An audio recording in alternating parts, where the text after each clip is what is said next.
Hey everybody, this is AJYT and welcome to my review for Godzilla, King of the Monsters.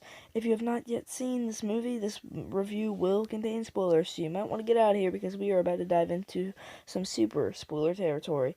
3, 2, 1, hope you're out of here. Alright, let's get into the good aspects of this movie.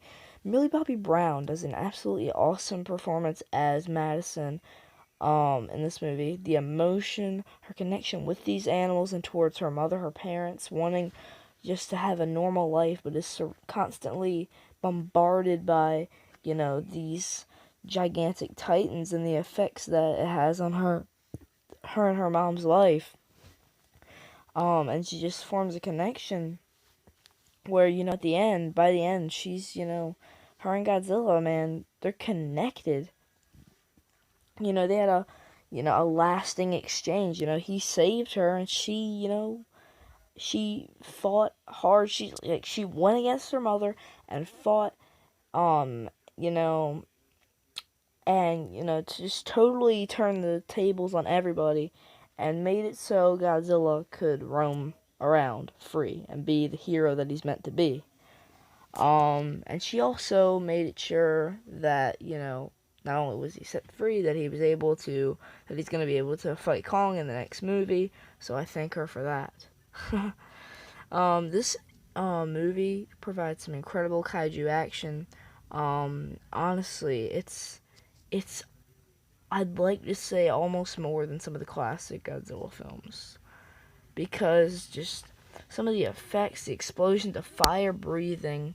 Ghidorah versus Godzilla was absolutely amazing. Whether you're talking about the first fight, just literally every fight involving Ghidorah or Godzilla was awesome. Mothra got a few hits in there. Mothra was the one that killed Rodin, or Rodon. I forget how to say his name. The phoenix sort of looking one, the bird, obviously. For those who don't know. The final act delivers, the action we should have gotten in Godzilla 2014. Because, of course, if you guys remember, we got a little bit of action. Like, we didn't get, mega explosions, fire breathing, buildings collapsing. Well, I mean, we got buildings collapsing, but we didn't have the mega hardcore monster fight stuff that we got in this movie in 2014 Godzilla. Because, of course, at the end of Godzilla 2014, he finally comes out of hiding, and then there's the doors slowly close on the survivors, and we never see the fight. So this sort of makes up for that, in showing us so many fights. Godzilla versus Ghidorah, like I was saying, man, it was amazing.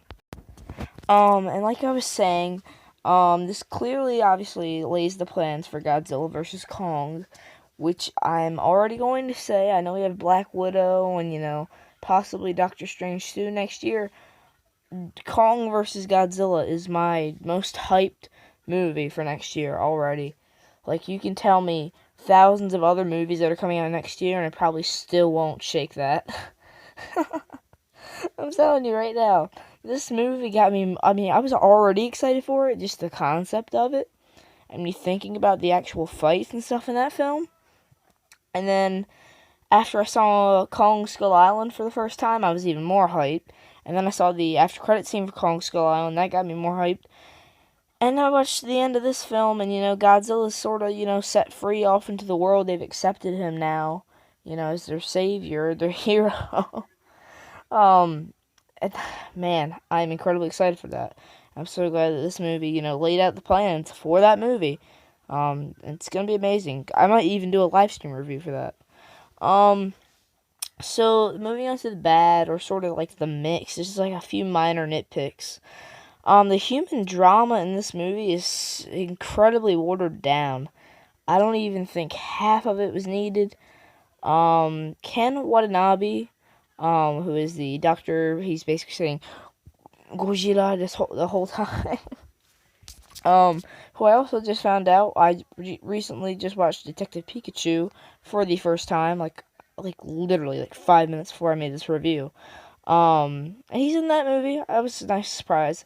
In this movie, he was probably my favorite human, besides Millie Bobby Brown.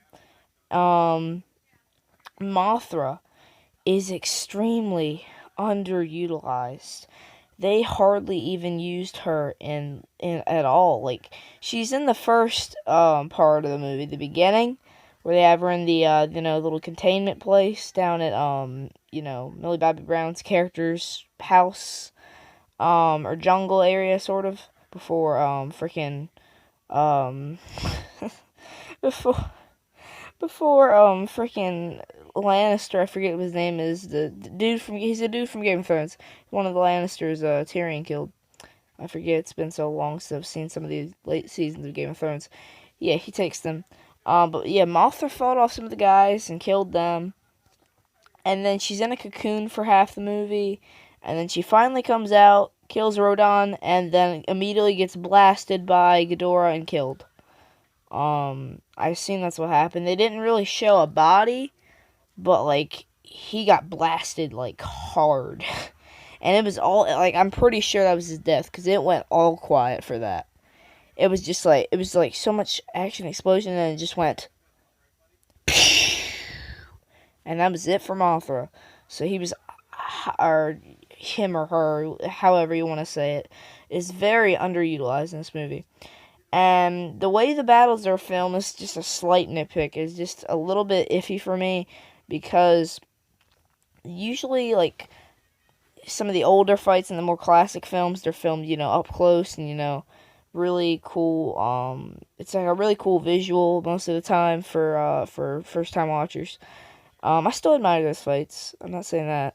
I just always thought, they could be done better.